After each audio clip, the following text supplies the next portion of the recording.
Hi, Angelo. Would you like to introduce yourself to the nice people?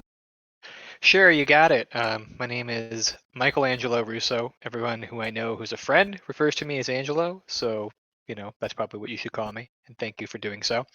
I am one of the three leads of the Northern Paladins in Minneapolis metro area. Although our group, of course, is a worldwide group. We've got members from everywhere. I let's see. I connected up with Joseph Freshwater maybe 2017, tail end of 2017. My history is I owned a friendly local game store called Universe Games, and then Steamship Coffee and Games eventually because we put a coffee bar in for about 15 years. And so I have been connected to the Minneapolis metro gaming scene and Magic community for that entire time. And Joe and I didn't cross paths though until about 2017, when I was like, I'm going to form an old school group after about 10 years of playing Commander Solid because I love the old cards and was looking for something more social, more about the gathering necessarily than just Smash and Magic. Yeah. Though you can get both of those things in old school, so it's cool. Okay. Um, so before we switch over to this match that we actually recorded a few days ago to do commentary on, um, could you tell us a little bit about how you got into Magic? Sure. Yeah, no, I remember the first time I played Magic. I don't know if that's something that everybody has, but for me, it's very true. I was at a sleepover, probably was 14. The next morning, we got up, we had breakfast, and my buddy Sam, he was like, "Hey man, you gotta check this out. It's pretty cool." I was like, "Okay, what?" And so like he like slow rolled us all because like he knew he was gonna show us Magic the Gathering the next morning. Like he did not know that, right? Because this is like April, maybe mid-April, or May of 1994. Yeah. So like it was still secretive in a way, but also exploding at the same time. Yeah. So yeah, then I played Magic. I played my first couple of games. I don't remember what happened in the games. I just remember later that afternoon I was at my local card shop. I bought a box and I was all in. I mean, I was just like, here you go, you know. Yeah, I feel like you've told me a couple times how all in you are on pretty much everything Magic related. So it sounds like that was there from the beginning. Absolutely. Yeah, no, I mean, it crafted my whole life arc. There's no way.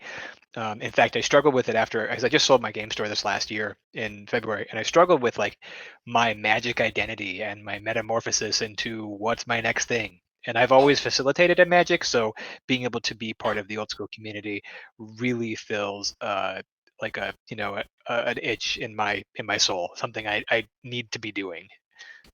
Cool. Okay, so do you want to tell people a little bit about the deck that they're about to see? We lay it out Sure. at the end, so don't spoil too much, Yeah, yeah, yeah, but yeah, this for was your sure. challenge, so I want you to introduce the decks that we're going to be playing, or Sure, the absolutely. format, I guess. Yeah, so I've been having a lot of fun playing Singleton old school, and not like Commander or something. Just like, hey, I've got 60 cards. I'm going to pick 60 cards and 15 card sideboard in whatever format of old school or whatever flavor of old school you like.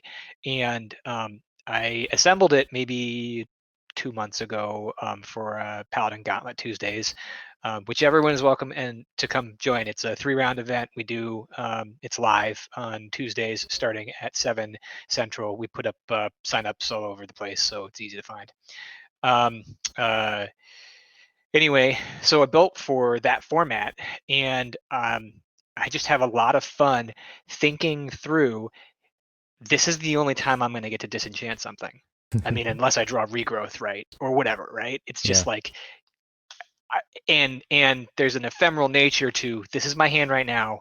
What can I do? And thinking about that, and also therefore presenting a lot of different vectors of maybe threat or challenge or rebuffing to your opponent. And I had a Right. lot of fun thinking in those spaces since they're so unique, right? Yeah. So that's where the deck style comes from. I didn't realize it was going to be, uh, as fun as it was when I put it together. It was just like, yeah, okay, why not? You know, Here's 75 cards I like. You know. Yeah, and I'm also the sort of player that I really like a game that isn't going to be repeated. I I don't like seeing the same cards every single game. Even though occasionally it's fun to play something that's super consistent, but I definitely like to play a lot of one-ofs in my decks anyway. So I really appreciated that you picked a format that I don't get to play very often. I do play a little bit of Commander, which is similar, and I played a little bit of Elder Dragon Highlander when it first became a thing. But Singleton, the my only exposure to it in old school was that um, I played a little bit of old school Brawl, which is which no one else has really done it since then. And there were a few of us that were playing it. But do you want to tell us a little bit about the playmat here? Sure. So yeah, this is our new Northern Paladins playmat. The art is um, illustrated by Dustin Brossard. He's well known in the Magic Altar community. He does amazing work, and he's one of the Northern Paladins up here. He lives in Minnesota. He he's a transplant. He comes from out west, Seattle area, I think. And but we still love him. No, I mean he's got family out here too, so he's not like a stranger or anything. Yeah. Anyway, he also has a good old love of the game, and was playing it back in high school, and he's are very artistically inclined, and we just Joe started talking with him, and we were like, hey, what if we did a playmat? And this is the result. We've got a bunch of really awesome iconic characters. Of course, there's some paladins, charging into the fray, but you got the Nether Shadow and the Black Knights back there. You've got Hypnotic Spectre and the Horde. You've got the guy from Ice Storm, a goblin. Yeah. Skeletons, just all kinds of Yeah, it stuff looks like in there's the some drudge image. skeletons in the foreground here too. Yeah. Totally. This is great. I hadn't looked that closely at the characters who were actually represented on it. I got really distracted by how beautiful the sky was, particularly. Dustin has an absolutely amazing sense of color. Apparently, he actually has like a superhuman gra- uh, grasp of color. But Does he have an extra cone? I An think he extra said color he had cone? his. I think he said he has an extra cone, and that's why he's so good at mixing colors. That's He is amazing. preternaturally good at it. I think. So we've got our opening hands. I'm drinking tea in this video. It's a little later at night now, so I've got a cocktail with me tonight while we do commentary on this. But I think you said that you were sticking to caffeine during during this game. Oh no, so actually what it was I have a little story about caffeine. This game I was drinking Loon Juice, which is a cider, a local cider out here. But what it was I played my derby match and I had caffeine at like 6 p.m. because it was like 5:30, 6 p.m. local time, and I was playing somebody out in the West Coast area. So so I was like super hopped up and I was like awake for the next day kind of thing, like until the morning the next day. I was like, okay, I know the half life for coffee and caffeine for me is like usually 12 hours. So like 12 hours from the last time I drank it. I'm like crazy like that. So no, I was having some cider um, that night. So and that's what I'm drinking again tonight. Yeah, And and you're I let off with this tropical, right? yeah, and we actually had a little conversation about the Versard altars because do you want to tell us a little bit about your dual lands that we're gonna see? Sure, yeah. So I have a 40 set of duels altered by Dustin. It was a project he was kind enough to take, and I love his landscapes. I mean, I love all his work, but like when you see his landscapes and like just seeing the card from this far away, it doesn't do it justice. Like it's insane the level of detail he can do on a 2.5 by 3.5 inch piece of canvas, you know? Yeah. And he's not even using the whole card necessarily sometimes. In this case, yes. But I came across those duels. They were super savage HP duels that walked in the shop like maybe 2 years ago, and I was like, I know what I'm doing with these. I stuck them away. I was like, I'm gonna get them altered someday, and yeah, totally. He altered them up for me, and they're very beautiful. Now, obviously, I have a regular underground there because those undergrounds were in my derby deck at the time. So Yeah, yeah. So I want to give people a little heads up. You did tell me that you were playing 5-color Singleton beforehand. And we had a little conversation about whether you wanted to power down. And I gotta lie. I mean, I'm not gonna lie. I actually think it worked out in my favor that you didn't. But It I was, don't want to yeah. spoil too much. But For me, I didn't power down simply because I was running low on time, not yeah, because I didn't want and to. Because I thought if we're gonna play on power, we should play on power. But if I'm playing 5-color, yeah, you're right. It kind of balances itself out because I have to get all my colors or yeah, have the right colors at the right times, and that's part of the challenge of a singleton deck with 5 colors in it, right? yeah, and also I mean, by the time we air this video, I'll probably have mentioned more than once on video that I play unpowered. It's not just a choice now. Although I did sell my power about almost 20 years ago now, about 18 years ago or so. I I personally prefer to play without it, but I know that it's a huge thing for people who play old school that they that's really part of the character of the format. So I absolutely didn't want it to sound like when we were discussing this, I absolutely didn't want it to sound like I didn't want you to play cards that make you happy. Um, and unfortunately, you missed a land drop here, and I'm about to make things a little bit worse. Oh yeah, no, With no, my I was play on definitely this struggling turn. on the land drop. Well, what it was you all saw I got an ancestral, early ancestral, but I drew 3 non-land cards. So it's like I had 2 lands in my hand in ancestral. I'm like, I'm good. That's good. We're good, right? Yeah. Right? No. The answer is sorry, man. You got magicked. Yeah, so I drop it to Tanya's song here, and this is pretty much the way the match is gonna go. There's a little bit of mana denial here in the form of you not being able to play your mana rocks, and I'm gonna be attacking there. So this sounds like a good opportunity to ask a couple more of the questions that we talked about.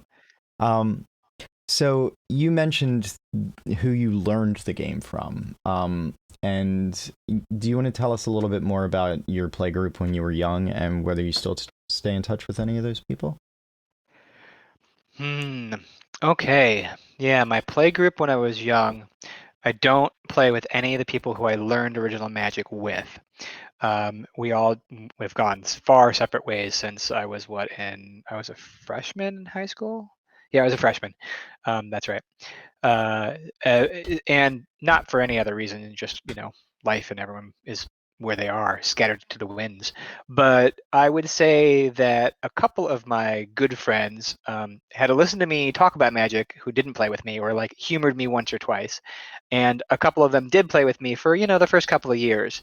But only one of my friends from childhood actually played magic for a decade or more, Hmm. and he's about to get roped back into Commander. In fact, he was like, he had a big chunk of like old school type cards and old era cards, and they were just sitting in his garage, like the nightmare you have of just cards just like rotting somewhere, and he had like $5,000 of cards.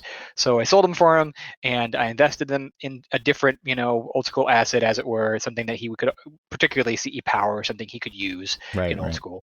And he actually has a set of full unlimited power, but they're in His his safe safety deposit box. deposit box. Yeah, Yeah. exactly. He doesn't play with them, and he won't. He's like, they're gonna stay there till I die. And I was like, what's the point of having them then? He's like, so nobody else does. Yeah, I mean, I gotta be honest with you. If I still had my power, I probably would not shuffle them. Like if somebody hands me their powered deck, I just feel bad holding it. it's it's hard to explain. It wasn't worth that when the whole set of it was worth less than a mox when I had it. And Maybe relative to our youth, though, depending on when you had power, you said it was 18 years ago you sold it. When did you get it? I got it in 2000, I Okay. believe. Okay. Yeah, and it wasn't cheap. It wasn't cheap then, but it had been stable for a few years. Yeah, I'm thinking that that's the era where Moxes were about $300, maybe. They were 100. Oh and God, then I got them for less than 100. Yeah. Lotus was 300 and I got it for about 200. It was 300 mint. nice. Oh, I and gotta. okay, so just to tell people the way this wrapped up, you could see that basically, and unfortunately, Angelo didn't draw a basic land. I did actually expect you to have more basics. I should clarify that I didn't put Blood Moon in specifically to screw you, but mostly thinking of lands like Mishra's Factory and uh Maze of Ith. And Sure, and I have probably a pair of each basic, and then I have all the duels, and then City of Brass, and yeah, Mishra's and us, and the lands that are good in the format. I don't remember if I put a workshop in or not. I can't recall. I don't think so because I think I have 4 workshops in my workshops decks, and there's not one in this one. So there's no workshop in this deck because there's not enough artifacts to justify it. yeah, It's just yeah. what I mean. Yeah, so But no. we're gonna have a much more interactive game here after sideboarding and you not stumbling on that, huh? Let's say. Um, so I wanted to ask a couple questions about favorites. So I there's sort of two good questions about favorites, and one of them is what's your favorite win? And it doesn't have to be like a specific game that you won, but it could be a favorite way to win. But if there's a particular win that specific game win that sticks out in your mind, that's cool too. I mean, I definitely don't have the granular memory to remember game wins specifically, usually. Like, it would take a lot, and it would probably be not exactly 100% accurate because I've played so many games. It's like I'm not committing headspace to, the reels of what happened in that match, right? If it's Yeah, recorded, I can go back and review it, and that's cool and all. And if anybody watched me in the Derby in my top 8 match, I threw the match in game 2 3 different ways. So getting to see it was kind of a blessing and a curse. And that's something as a game loss I won't ever remember. I'll forget. Like, I'll never forget the way in which I lost and how I beat myself so hard because I was like locked for a top 4 seat. Like, I literally just needed to attack with my own Mishras and I forgot to, and I realized I'd already declared my attack, and I felt like it'd been too long to say, and I'm going to attack with it. yeah, And I was yeah, in an overwhelming board position. And I was like, nah, I'm not going to be that guy. I obviously paused too long, didn't activate, didn't think through my attack step, etc. So, and I was like, we'll just see where it goes. And it just slowly evaporated. Sort of like when blue-white stabilizes against you after a really long fight. You're like, you actually see it coming. You know it's about to turn before it does. yeah, I yeah. mean, the blue-white player doesn't necessarily know. They're trying, but you know it, right?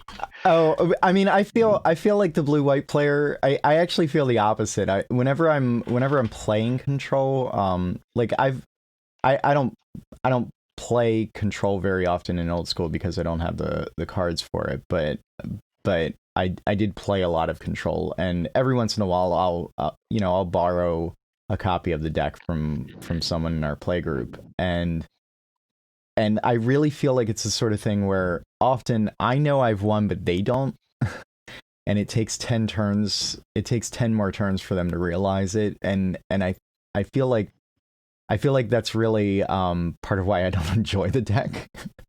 you know, it's this weird amount of hidden information, and one or the other players tends to know whether the game is over.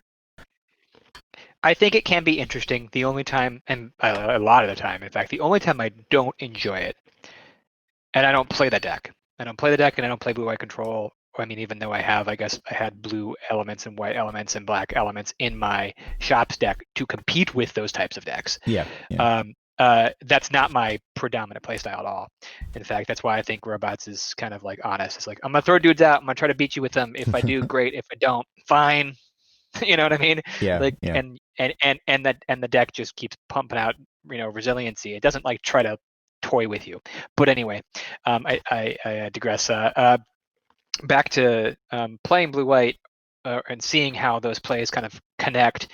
I agree that some of those blue players like definitely know where they are, Yeah. and where they are in the abacus. And I think that the other side of the table we do too. But in an untimed format, it's honestly enjoyable because you're supposed to be playing Magic. Like you're supposed to actually be playing the tug of war of Magic. Right. So if we've Right. got 2 hours to play and you're playing the deck, great.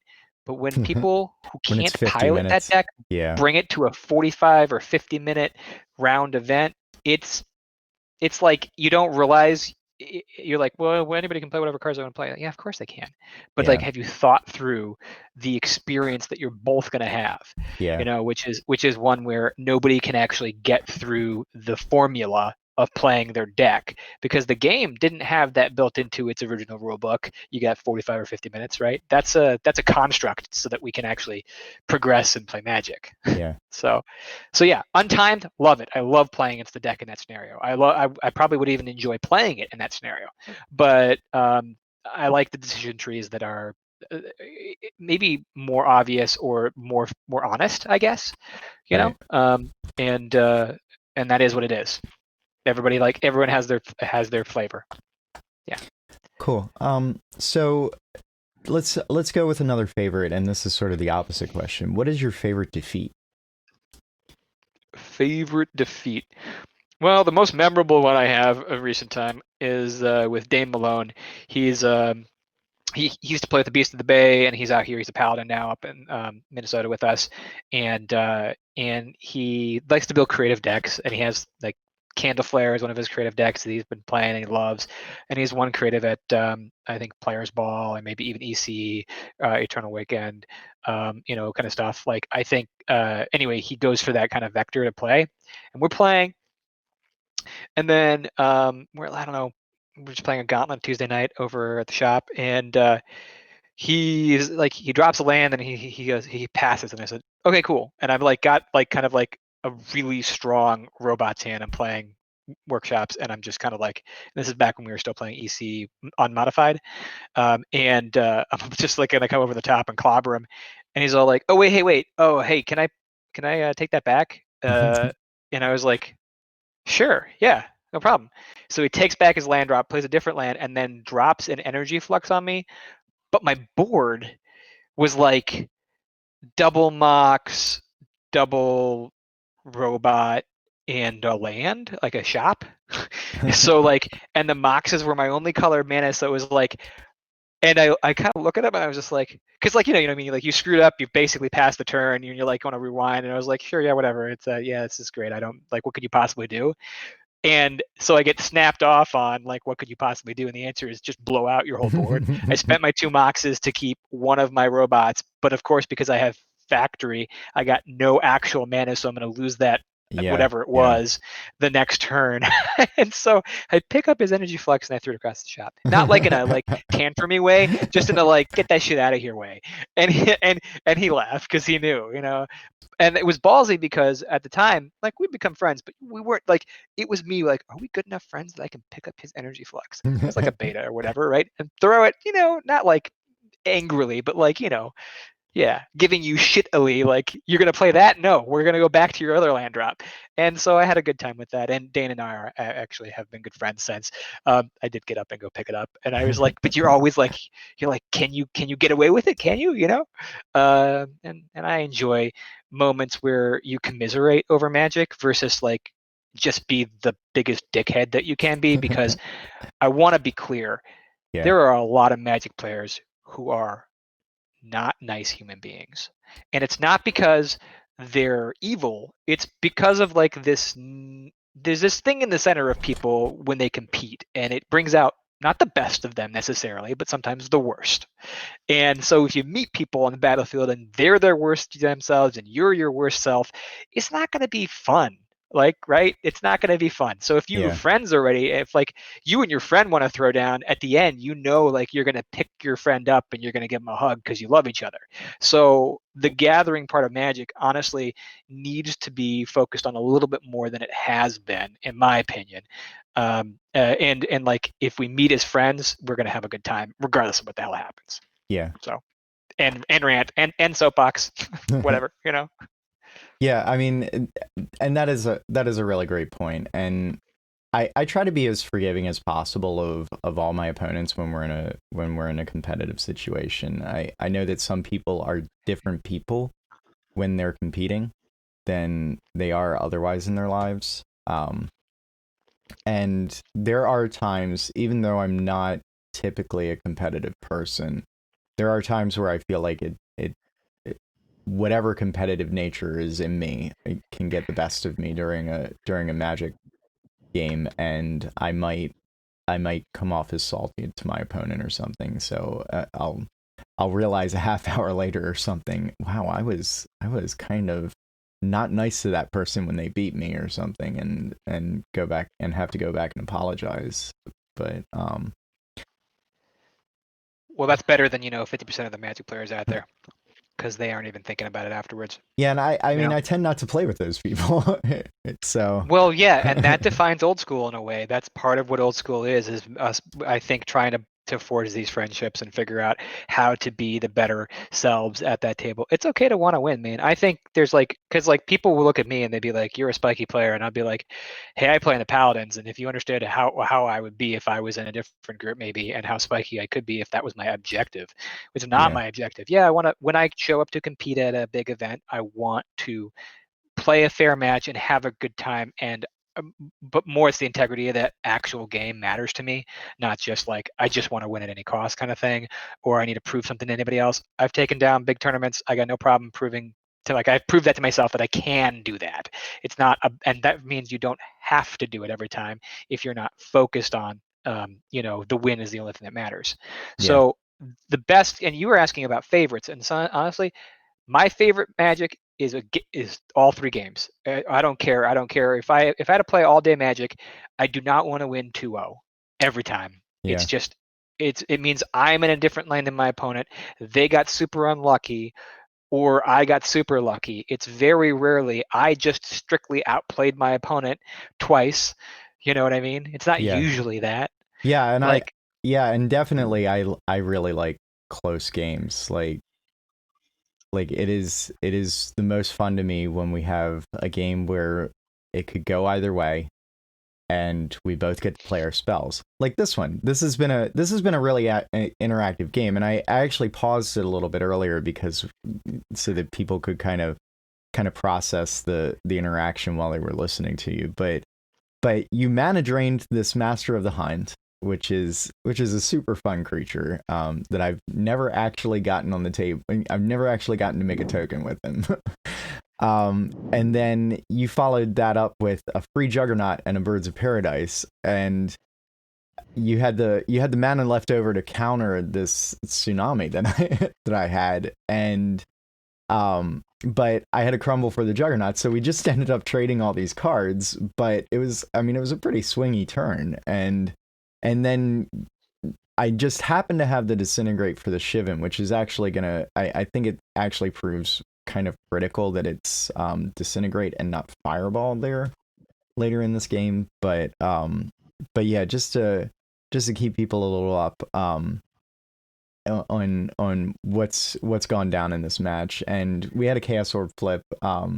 I believe I might have gone on my rant against Chaos Orb, but I'm gonna spare everyone that for the for the sped up double speed game here. fair enough, fair enough. Like and just to say, if Chaos Orb just targeted and just destroyed, it would be just fine too. But obviously, yeah, there's that chaos chance, and it's kind of metal. But not to drag you into that conversation, you did ask about favorite wins, and I didn't answer that directly. Particularly, I love Mirror Universe as a card. It's my favorite card, so it can lead into my favorite win, which is Mirror Universe. And it used to be Mirror Universe in Lim Duel's Vault in Alliances era, because I was playing Vintage back in '96, like through '95 and '96. Because like by '95, I think I probably got my first piece of power. I got a really beat Beta Lotus for $300 from the card shop, which, you know what I mean, like, great. Like, what did I do with that? The answer is one of the many times I sold my Magic cards to, I don't know, finance a car when I was 17 or what, right? What did you Yeah, do? Because that's what the kind of stuff you do is you're like, I got these cards, I love them, but I guess I need a car. So anyway, um, uh, Yeah, Mirror Universe and Bolt or whatever. But back in that day, you could be at 0 life and switch life in your upkeep. Right, right. And And I got to yeah, be honest, that's a rule that I kind of miss. Every once in a while, I don't miss losing to Mirror Universe, but I miss the opportunity to lose to Mirror Universe. it's interesting that Mirror Universe ever terrorized in that era. Because if we're looking at old school right now, 93, 94, even 93, 94, 95, there's so much artifact hate that it seems improbable that it's going to be something that's going to often win. The Yeah, only way it wins is if you don't run an artifact deck, you don't have people packing an artifact hate, and you sneak in the win. So I put it in my main board package, and my main deck. I just have a Mirror Universe, often a Transmute artifact, and a Sonic Blast. Sonic Blast is my favorite because it's less played than Bolt, so I can put myself down to 4 and not worry about Bolt. But I die to double Bolt all the time in that scenario, so whatever, right? And that's old school. That's the stuff that's like a rush. It's like, okay, cool, we're at that moment. It's the gambit. I'm gonna put myself down. Let's see if I live to my upkeep and kill you. Oh, I don't. Or oh, I do. And we move on. So yeah. I want to pause. I want to pause here because I do want to bring up maybe some viewers have already noticed. I believe we did actually miss the 4 life that you gained from the crumble here. Um, I think ultimately it doesn't matter for reasons that people will see in a little bit. But but I did want to from a acknowledge that crumble. yeah, I believe that I believe that we missed the 4 life that you gained from the crumble. And I just want to acknowledge that I should have noticed that during the match. Oh, you crumbled Juggernaut. Right, right. So you should have been at 24 here. Well, I And mean, that's you taking advantage of me because you're drinking tea and I was drinking cider. See, I'm just kidding. It's both players' responsibility. I failed too. yeah, But cool. No, I don't think it matters either, man. Don't worry about it. yeah, I don't think anyone's watching that close. We yeah, certainly weren't. yeah. Before I ask the next question, I do wanna go circle back a little bit to the mirror universe where and here it appears, and this is part of the reason we were talking about it, if anyone was curious. So one thing to remember about that era historically is that wizards did not have the wisdom uh, to restrict mana drain in the way that old school has. And part of the reason that you could get away with winning with Mirror Universe is that you could drop it for a couple mana after mana drain and still have mana up to protect it with counterspell. Um, but you're right that there is a lot more artifact hate in old school. I believe even though it's a singleton deck, I believe I shoved in every piece of artifact hate that I could get out of the cube when I drafted this deck out of it. Um and we've already seen the disintegrate and um and not to spoil anything, but we've already seen the crumble, right? Right. Yep. I'm regrowing something here. Like right Yeah, now, this looking at was this, I'd be a like, regrowing orb seems like the right choice, but I have no idea what I regrow. I Yeah, regrow counterspell. this was actually a really really interesting play that you chose to regrowth the counterspell, and I mean, this turns out to actually be an amazing play that you choose to regrowth the counterspell. It was an interesting choice, and the thing is, if you got back the orb, I wanted to ask about this play really because if you got back the orb, what do you do with it? Do you Right. just Well, hit I'd probably have to go for either the Ernie or the Whelp, but probably the Ernie, I'm guessing. I mean, no, you have what we have only one red, so two red, so maybe the Whelp, and then we can just duel out Ernie's. But everybody, I play a channel here for nothing. This is why I go for that counter spell, yeah. right? I'm like, I'm gonna put myself at 6. And then I'm holding a counterspell backer. So my idea is we're going to end up switching life totals, and all I got to do is do some 6 action, Yeah, right? and we talk about this because you're about to correct it because you did actually miscount exactly how much red mana I have on the table, Sure, because I've sure. got double from the Dwarven ruins plus the city, the bird, and the mountain. So I You're can make right. my whelp 7 power. And here's why regrowthing that counterspell was amazing, because off the top I drew a shatter, which is I mean, without I mean, if that shatter goes off, if you had hit the Ernie or something with that chaos orb, I mean, it doesn't save you. So it's Well, what's so critical here is if I just had a little bit extra mana there, I could burn myself into territory to kill you. But because I had to spend the mana on the counter spell, I couldn't. yeah, So yeah, it's I like it was see. chicken and egg. So like I need the counter spell to counter spell that shatter if you get it, but if you don't, I just win, Yeah. which didn't happen, of course. I don't know why I didn't swing with that Ernie because Well, he had to be. The Ernie doesn't have Forest Walk at that point because you hadn't blocked with the bird yet. Oh, because you've been burning. There's birds Yeah. on the field Yeah, still. Yeah, so the birds so on the we field. were just giving Yep, each yep, yep, other's yep, yep. birds Forest Walk, Yep. and the Ernies were staring at each other. Which is why I would have thought hitting the whelp with the chaos orb really just puts us back at a standstill, which could favor you. But I made a pretty severe misplay, but I mana burning myself. Um, while the before you switch life totals, so it does make it a little harder on myself after you've switched here. Um, so let's grab another question. Yeah, yeah. We are watching on double speed, so it goes a little faster than what we did. I wanted to ask about what play environment are you guys usually in your usual play group? I know you said you owned a store, but Sure, yeah. In fact, and until the pandemic, we were playing old school on Tuesdays in the store, and it's a free event, and we prized out. So our gauntlet event is just a 3 round event, and the idea was if you go 3-0, you're a gauntlet champion. You go 2-1, you're a challenger, and it's not like trying to put a focus or emphasis on win. It's just more like, hey, either way. If you placed in the top half of players, you're doing good, and we cycle decks so frequently, if you wanted to place in the top half of players, you could.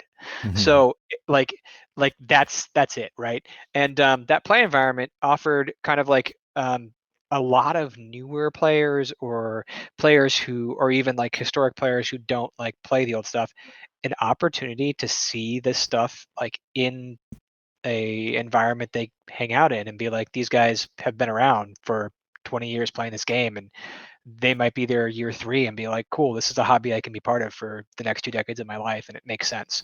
So it was cool to be like, every week one of the new standard players, a kid who's 13 or 14, will walk over and be like, is that a Black Lotus? I mean, like, you never get tired of that. I mean, even if you yeah. get tired of it, you don't get tired of it. Sorry, I'm just gonna say, like, it's legendary, you know uh card in the game, right? And in reality, at game stores, you don't see that shit because Right. those guys aren't hanging out in game stores, because that's not a game store environment. But our store was way different than most other stores anyway. We were super friendly. We were not the kind of people who, we had competitive players, but we weren't the kind of place that had competitive players who had that I've got to win at all costs attitude. So we generated a lot of really nice players, and the idea was, I wanted to affect the industry, right? And we would, in a way. Like when we had our big events and people coming from all the other shops, they'd always think they were going to school and house everybody who's there because they're just too nice to win, and that's not how it would turn out. Yeah. It turns Yeah. out nice people have capacity that not nice people don't have. There's a depth to that empathy that is important. Okay, not saying that, people are better than the other. I'm not trying to be elitist in that. I'm just trying to say, like, there is something to being a good winner that's more important than being a bad loser, right? Like, it's like way more important to get in that, like, if I'm going to win, for what reason? Like, just to prove to other people I'm better. You know what I mean? Like, you could prove that just by just be better, and you're going to feel better. So Yeah, whatever. and just to back you up on that, I will say, even though I can play a fun deck and get 2-1, 2-1, or even within spitting distance of 3-0 on the weekly paladin events, Hmm. you you guys bring really good decks. Oh, sure, So man. People are bringing some sick shit. yeah. Yeah. And Yeah. I'm talking about the regulars, like the people who are actually in your regular play group. You have some really good decks that show up in those events, and but everyone, I will back you up on this, has been super nice on in the weekly events, and I really appreciate that. It's something that even when I can't make it every week, I always feel a little bit left out when I can't make it. So Well, hey, we're there in spirit, keeping it alive. So for the next time that you are free, that's kind of how that rolls for right, everybody. right. And that's it. Yeah. And so yeah, the local play group that we have is pretty amazing, and the environment when we were in the shop was cool. Like I said, because we could, be in that scenario. Pandemic popped up, and we were like, well, we can't now play Magic, so what are we going to do? And so we spooled out this online event that's a live event on Discord every week, and we've kept alive. You can go to northernpaladins.com, and you can go to the Hall of Heroes. It's one of the links on our website, and you can see who was a Gauntlet champion, who was a Noble Challenger, and who got a creative deck that week, every week since the pandemic started. Basically, there are some small gaps in recording of information, which we will go back. I think particularly we didn't have decisions on creative decks because not everyone was posting their lists, so we have to go back and like assign them from Yeah, the list. yeah. We go through the archive, as it were. But And I'm sure it will come as no surprise that I am always gunning for most creative. heck yeah, dude, go for it. That's the way to be. Like it, yeah. It does. You don't want to just be one thing necessarily. Like I'm only going to win. Like we only have some people who are only ever one thing, right? Yeah, So if you can 3-0 on a creative deck, that's got to be like a double win, right? right, right. So yeah, so you got to be looking for both of those. And so when I roll something that's more creative, like the Singleton deck for me was me flexing creativity, even if there is a lot of oh, those are just a lot of good cards, and be like, yeah, they are a lot of good cards, but the fact that I have to play 5 colors is a challenge.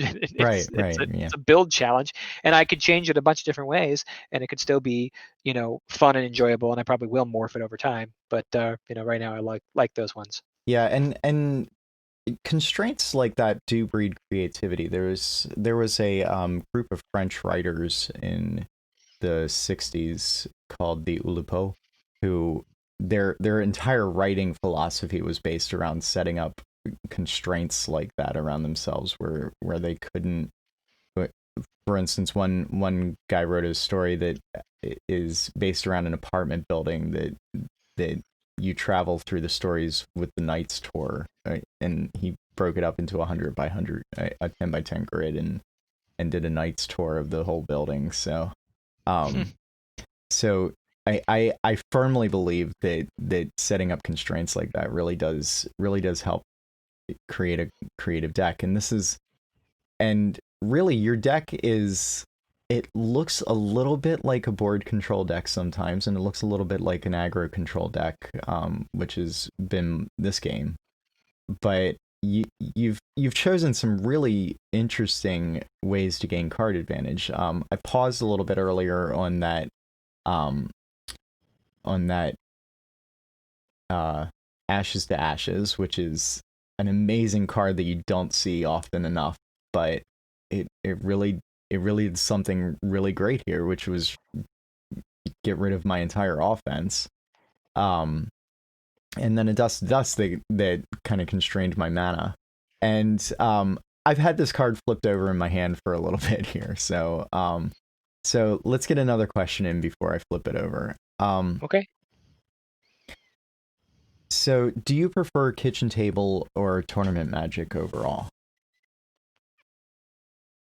Wow. Fuck.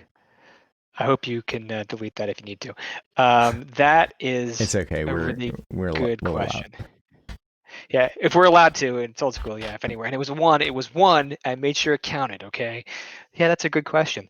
Um, so I would say that if I had to be in one style of Magic only forever, it would definitely be kitchen table Magic.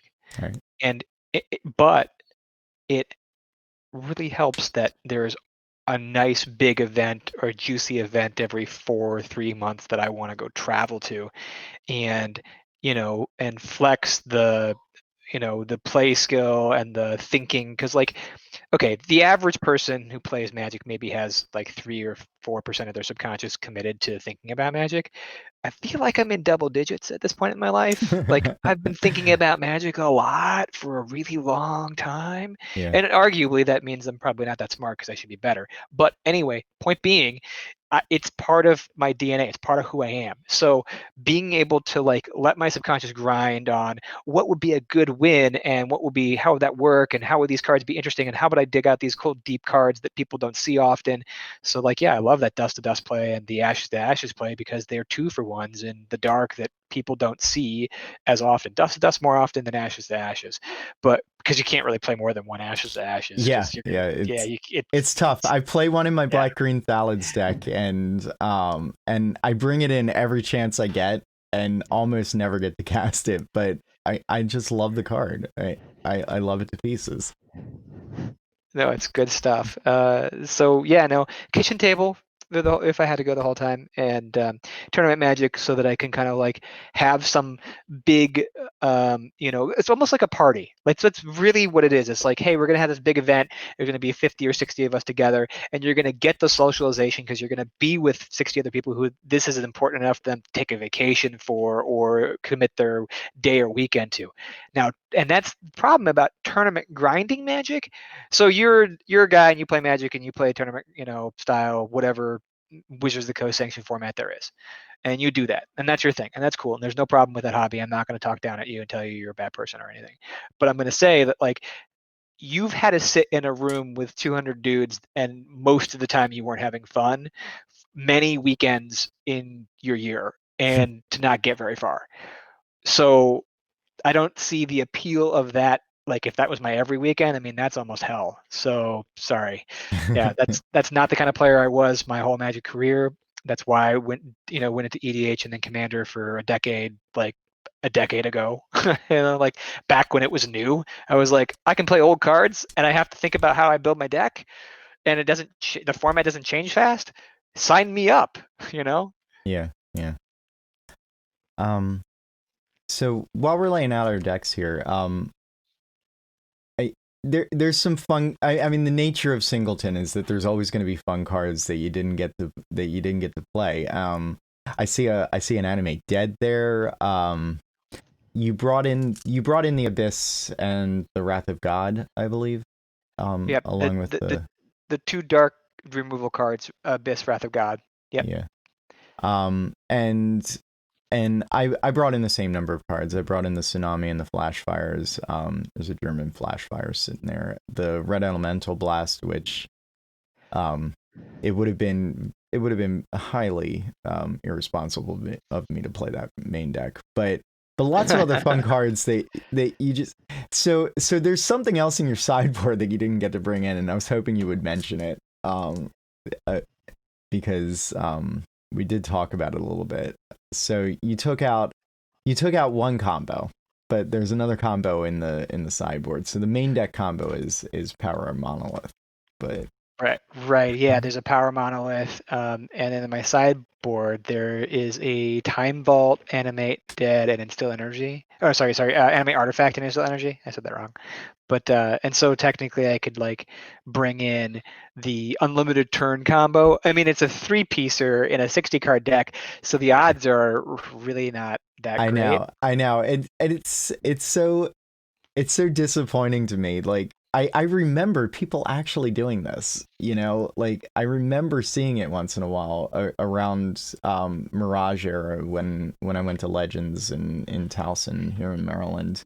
There was a person who actually had a deck built around this, and I was a kid, it was before Mirage era. Actually, it was 96, and I was a kid. I was playing White Weenie, probably without 4 disenchants. It was just the cards that I had at the time, and I remember him beating me with that combo.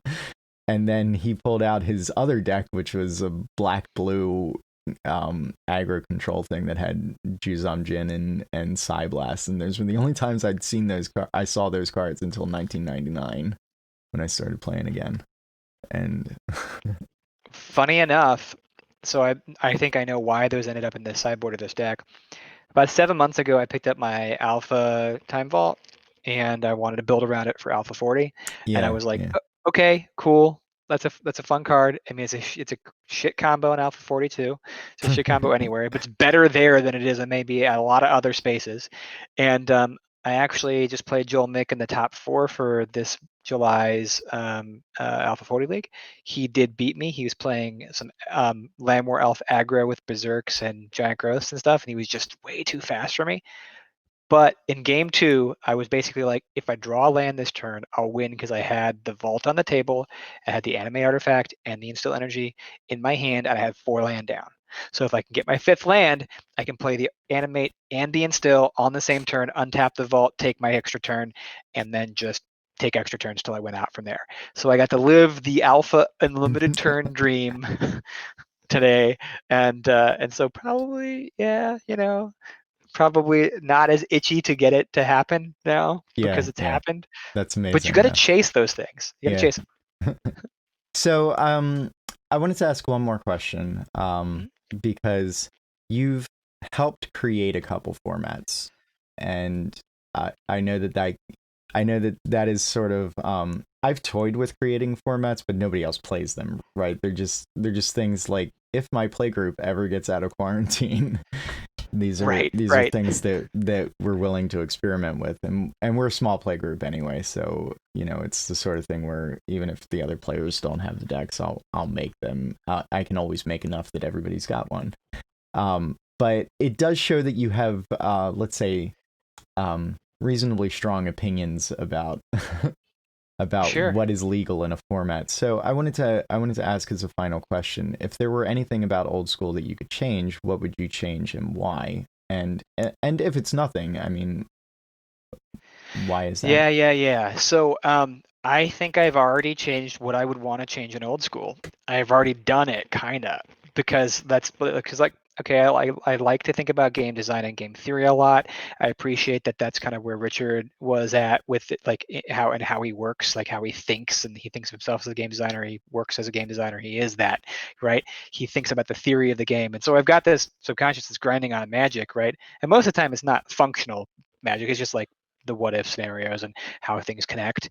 And so some of the problem cards in old school, in let's say Swedish or Atlantic or EC, is Mishra's Factory.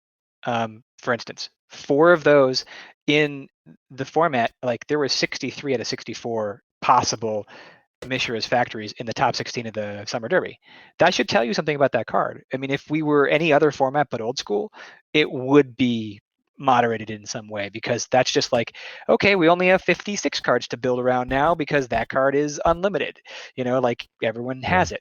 And because like if there were 63 out of 64 Serendipity Freets in the top 16, we might actually think about it differently. We like that might be, yeah, that's a good card, but no, there's not that many. There's not as many. It's not. We're not. You're not even approaching probably half of the maximum population, and that was a 256 player event for old school. So yeah. So yeah, we restricted that in Paladin Magic because hey, you know what? One factory, that's fine. They don't get to pump each other. It gets to pump itself on defense, which is a solution for that problem that Mishra's Factory can be a tap blocker and it kind of stifles aggro. Okay. We did the same thing with Workshop. We restricted it so that it's not just super busted. Workshop's a great card when you drop it. Robots is still playable in our format. Drop some mana vaults in instead, but now there's a penalty if you fail. So yeah, that's good, right?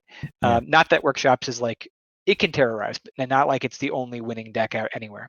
yeah. And I But mean, it's that means something coming from you, who you play workshops a lot. So the fact that you right. restricted it in your own format, shows that you respect it. I mean, I personally, I think, I know that people complain about it in some formats in Atlantic, where strip mine is restricted and people are like, well, I can't hit workshop, so there's a lot more robots decks. But the interesting thing is, some of the decks that really prey on robots, just there are decks that prey on it.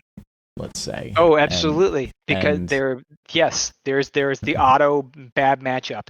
Yeah. So with the artifact hate that's out there, with white being so prevalent, disenchants and the Swords of Plowshares are in a ton of decks, just a ton. Even decks that don't run like a ton of white, that's the white they run.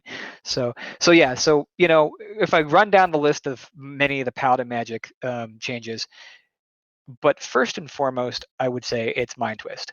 I've banned it in 2 formats now, and the reason why I'm perfectly happy about that, like, I mean, I'll get giddy if that like truly upsets you, because there's so many places you can play it still. Like, yeah, I'm not taking your candy away.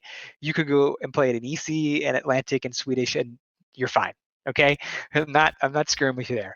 The point is that card tilts the outcome of a game in a way that isn't both enjoyable, and it's not like some people like to argue that Braingeyster is somehow the opposite of that. It's not symmetrical, because me having more possibilities in my hand doesn't mean I have more winning possibilities, but me having no possibilities in my hand means I have no traction. hmm So right, you right. blow out my hand, and my game is basically just dirtle, dirtle, dirtle, right?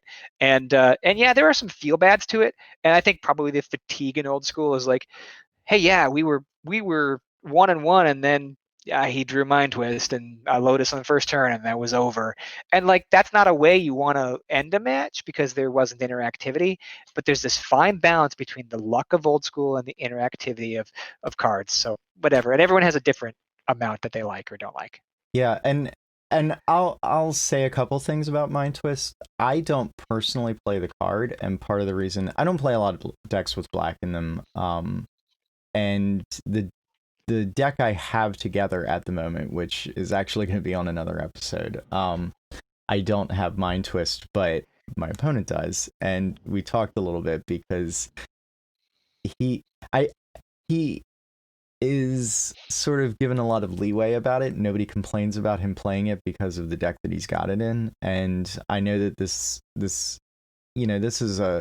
is a thing that happens with pretty much any creative deck, where you have to play some real cards, and sometimes your real card is Mind Twist. So I I I mean, there's no great solution to it though, because you can't tell people, well, you can only play it in a deck where it is your bomb, and Right. you Yeah. can't play it in your deck. You can't play it in your deck where my first game against Rich Shea, who goes by the Atog Lord on the Discord. My first game against him was he first turn Mind Twisted me for 6, and I had mulliganed, and he was playing Atog, and I was like, well, that was an interesting game, I guess. And But let's be honest, it's not an interesting game. It's not interesting for your opponent. It's well, not interesting for you. And I'm being it's, yeah, right, sarcastic, right? exactly. It's not And interesting. And it's like, you've played Mind Twist. If we're old school, shit, man, you've resolved Mind Twist so many times. You've lived that fucking dream, man. You've lived it. You've blown out hands. You've won matches. You've won tournaments maybe with it. So like, it's time to say bye-bye, Mind Twist, man. Bye-bye. You're not a nice guy. You don't make my format better. You make it more coin flippy, which is like, makes it more like Vintage. And if we wanted to play Vintage, all of the guys who own Real Power, we'd be playing Vintage. And some of us do. Nothing wrong with Vintage. I'm not yeah, trying to bash anybody, but that's not what I'm playing. So you know what I mean? yeah, and the interesting thing, so I we don't have a lot of time left, but I Sure. do want to mention that R40 is partially your creation, and that is one format where it's actually not banned. And I have different feelings about Mind Twist when it's in unpowered formats, but Hmm. but Me it too. is yeah. I mean, I also have different feelings about strip mine in unpowered formats. And I'm also a big fan of era appropriate rules. I like the tap blockers don't deal damage. I feel like, realistically, the historic power level of Mishra's Factory as a product of the original rules, the historic power level of something like Power Sync is, due to the existence of interrupts at the time. But I definitely feel different about cards like Mind Twist and Mishra's Factory and Strip Mine in unpowered formats, where the price you pay for the amount of time that it takes to take advantage of them is very, very different than it is in Sure. a fully powered environment.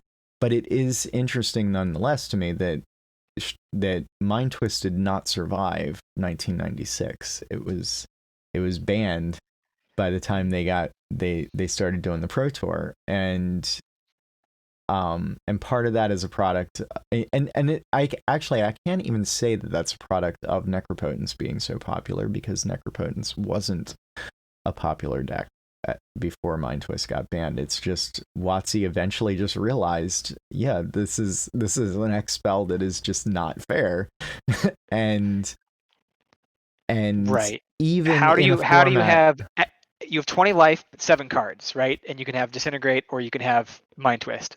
That's yeah, not balanced. It's right, 3 times more potent if you think of it that way, yeah, right? and even even though, I look at Mind Twist and I'm like, well, by the time I can cast it for some devastating number like 4, you know, my opponent can have done their thing.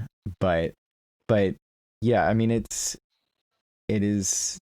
I have been blown out by it in R40, but I don't hold any ill will toward the card. I just Sure. want to be clear about it. It's it's something that exists in the format, and I don't want to take away anyone's idea of fun, but It almost improves Revised 40, and where in other formats it doesn't, because let me give you kind of an example. yeah, So I'm playing Mono Black and I'm running Dark Rituals and I'm running Mind Twist.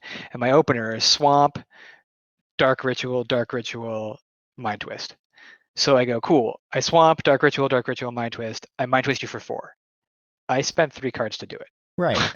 So it's right, and like, it's cool, you're ahead 1 card, like BFD. It's like Ancestral exists in Old School and other formats, and you're going to be +2 on people from that moment. So it's like, okay, cool. So it's not that big of a asymmetry, and right, you have to go deep for it. What it really does in things like R40 is it sets a kind of a metronome to the format. Tick tock, tick tock, tick tock. You can hold your hand. You can not play things, and if you don't, eventually I'm going to build enough net mana to strip your hand away from you. So you've got to play some little drops. You can't just go for the high end, right? And right, if you're playing control, well, it's a timing issue. So it's a tool against blue-white control. It's a tool against decks that go way too big and don't play any actual creatures early on or threats or anything useful, and they're very reactive.